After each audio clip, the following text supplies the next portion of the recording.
Imagine a young girl in your neighborhood who has a faster sprint than any boy on the block. She is smart and she has a deep hunger to compete. She can throw a ball with a perfect spiral and her eyes light up every time she steps onto a grass field.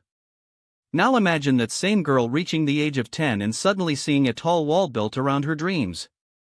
It is not that she grew tired of the game. It is not that she lost her talent or her drive. It is simply that the gates were locked for her while they stayed open for her brothers. This is a story that has been repeated for 100 years in parks and schools all over the world.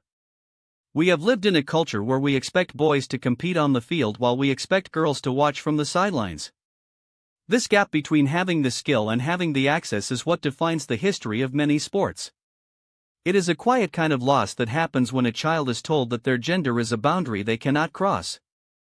To understand this, we must first look at the surface concept of how we traditionally view football. For a long time we have seen this sport as a place to build grit and toughness in young men. We talk about leadership and resilience as if these are qualities that only boys need to learn. We build programs in high school teams and college scholarships that create a clear path for a young man to follow. On the surface it seems like the system is just working the way it always has.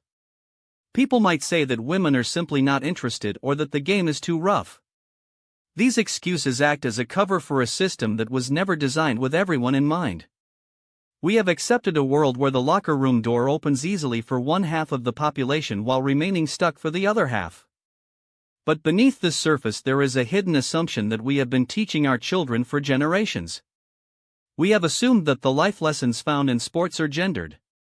By giving boys a place to compete and telling girls to cheer, we are reinforcing a very narrow view of what it means to be a leader. We have accidentally built a box that limits both our sons and our daughters. We teach our sons that they must never cry and that they must always be the ones in control. At the same time, we teach our daughters that their strength is not meant for the field of play. This assumption suggests that toughness and strategic thinking are masculine traits rather than human traits. When we deny a girl the right to lead a drive on the football field, we are also denying her the chance to practice leading a drive in her future career or her community. This leads us to a structural pattern of exclusion that has existed for over a century. The structure of organized sports has historically been a pyramid built for men. Every level from local parks to professional leagues was constructed to support the male journey. This structure created a world where the dream of playing for your country or earning a scholarship was a literal impossibility for a girl, no matter how fast she could run. Even when girls played in the backyard with their friends, the structure of the outside world would eventually pull them away. This pattern of vanishing access meant that talent was being wasted simply because there was no place for it to go. However, we are now seeing a massive shift in this structure through the rise of flag football. This sport is emerging as a dynamic and all-inclusive movement that is taking the world by storm. It is not just a trend or a clever marketing plan. It is a global language that is being spoken by 20 million people in over 100 different countries. We need to reframe our entire perspective on what football can be. When we remove the barriers of access, we see that women are not just participating, but they are driving the game to a completely new level. Flag football is a version of the game that is affordable and accessible, and it is exploding in popularity because it offers the same life skills that have been reserved for boys for so long. We are reframing the football field as a classroom for everyone. When a girl learns how to read a defense, she is learning how to read a room. When she learns to call an audible, she is learning how to solve a complex problem under pressure. These are transferable life skills that belong to every human being regardless of their gender. This reframing allows us to see the game not as a male tradition but as a platform for human excellence. We can see this change happening in real time as 17 states have already made girls' varsity flag a true sport. We see it in the 100+ colleges that now offer scholarships to young women. We see it in the incredible image of the first woman to earn a Division I scholarship for flag football. This is the beginning of a new history. In our daily lives, we can apply this by asking simple but powerful questions in our own communities. We can look at our local schools and our parks and recreation departments. We can ask if the young women in our lives have the same ability to play and compete as the young men.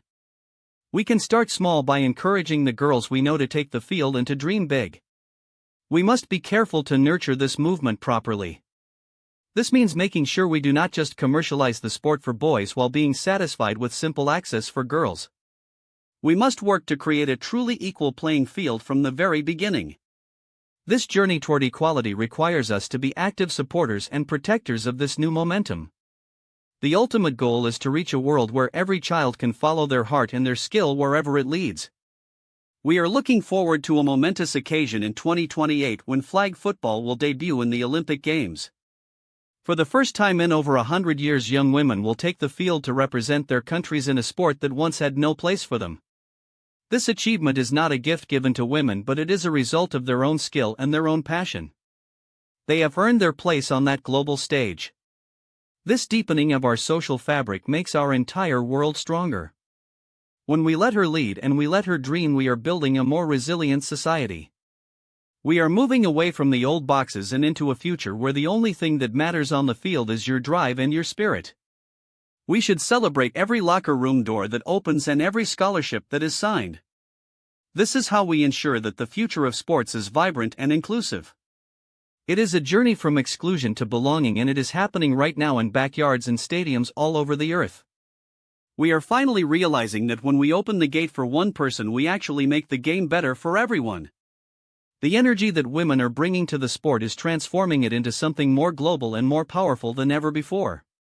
We just need to give them the space to show us what they can do. By letting go of our old assumptions, we allow a new generation to show us a better way to play and a better way to live.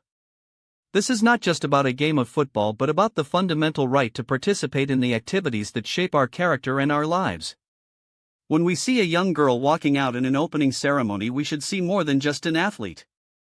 We should see a leader who was given a chance and took it to the highest level. The future of our communities depends on our ability to see talent in every child and to provide the path for that talent to grow.